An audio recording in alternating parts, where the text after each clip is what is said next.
turn off your TV, put down your beer, use both lungs, scream out loud, cheer. We love all the seniors, true that, yo. Get yourself out there, make yourself go.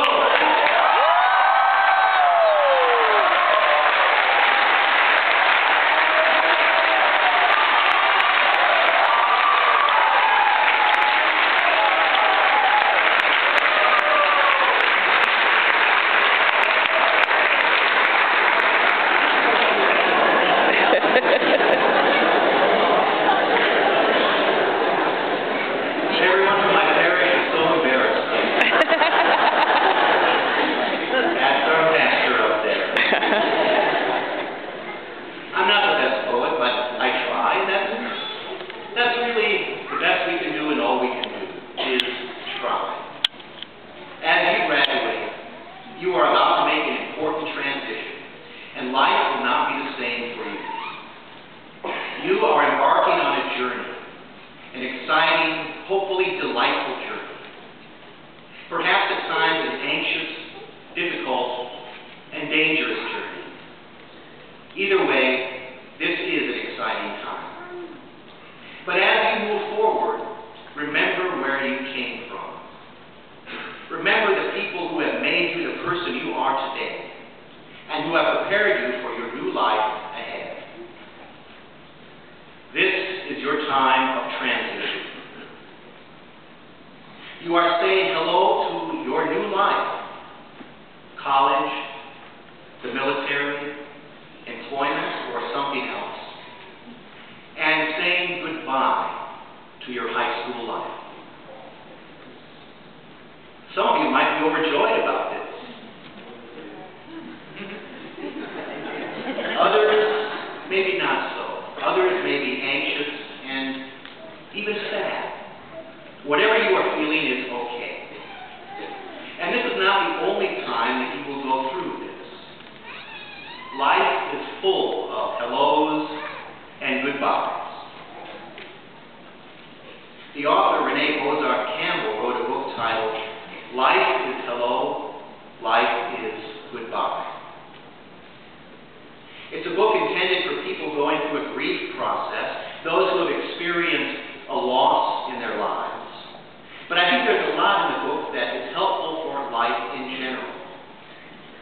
Each one of us will be saying hello to many new people, people who will come into our lives, teachers, colleagues, friends, spouses, children, and others, most of whom we haven't met or who don't even exist yet.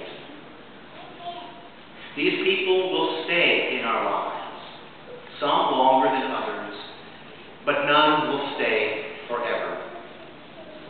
Eventually, there is a goodbye.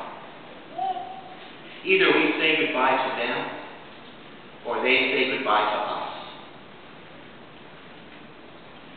The French philosopher and poet Paul Valéry wrote, "A poem is never finished, only abandoned." A poem is never finished, only abandoned. In other words, poetry doesn't stop.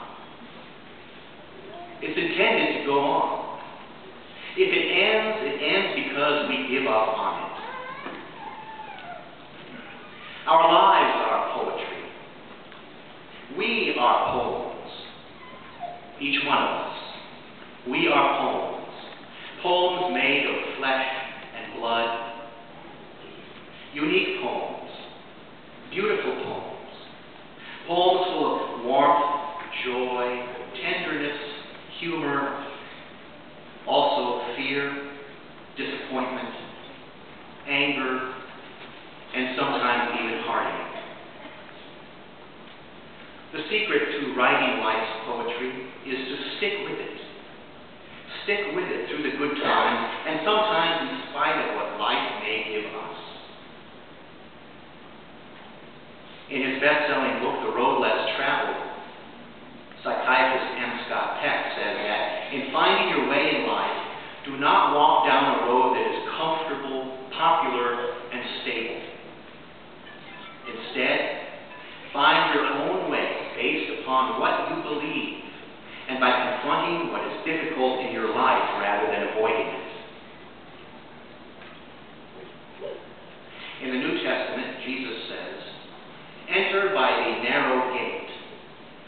Wide is the gate and broad the road that leads to destruction, and many enter that way.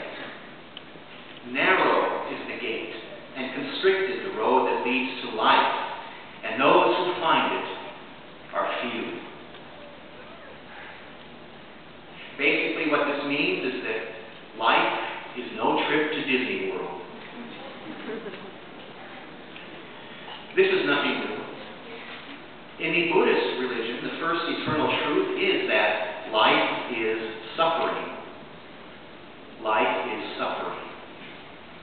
For many, that is a reality that is confronted every day. Eventually, all of us will suffer. And why is that? Because life is dangerous. Life is fragile.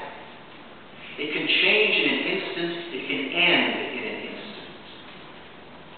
There are many variables in life over which we have no control. For some of us, life will not turn out the way we hope it will. But don't give up on your dreams. Remember that you are the poet.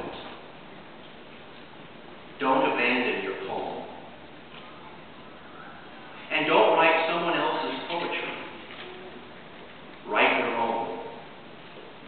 Don't be pressured to buy into somebody else's vision of who and what to be and how to live. Instead, do the thing that Socrates demanded of his students. Know thyself. Search for the truth. Search for what is sacred, and you will find what is sacred within yourself. Jesus said, "The kingdom of God is within you." At the same time, that is not enough. In the words of the great Rabbi Hillel, "If I am not for myself, who will be for me? If I am not for others, what am I?" John Donne wrote, "No man is an island, but is a part of the continent." Life is not just about ourselves. Life's too good, too great to be about one's own single, solitary self. Our religious traditions teach us that we are God's creation, created to live in love and fellowship with God and with one another. Remember that others are writing their poetry too. And at times, you will be writing together. You will need to do that. You will want to do that. So, as you say goodbye to high school, take time to thank God for the people who have been a part of your life and go forward. Say hello to the people who will become a part of your new life. Include them in your ongoing poem, the poem that is you.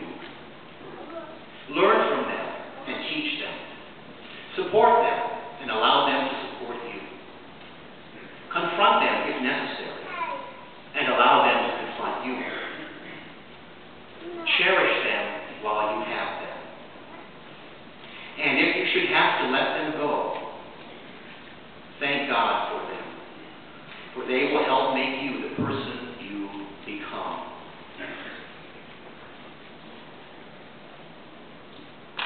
Look at you all out there, dressed so funny. Not as funny as we are, but we're used to it. We are so happy for all of you. You have your whole lives ahead of you. You have so many things in store. So, start writing your